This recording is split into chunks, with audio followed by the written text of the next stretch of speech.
Es tagad tā padomāju, vai tad latvietis tur kādreiz redzēja to Brazīli, tajos laikos. Kurzemnieks te gan bija redzējis, ja? Kurzemnieks bija? Tad kaut kam iekšā ir jābūt. Kaut kam iekšā ir? Tajā visā ir jābūt.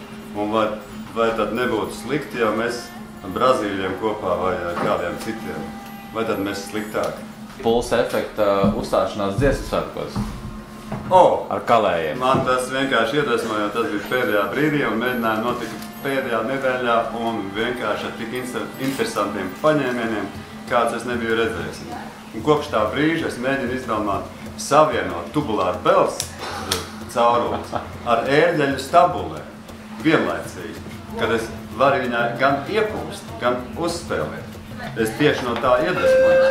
Un starp cik jūs stienīši vēl pie manis palikuši. Un to es daru uz grīdas, kas bija dziesmu svētkos.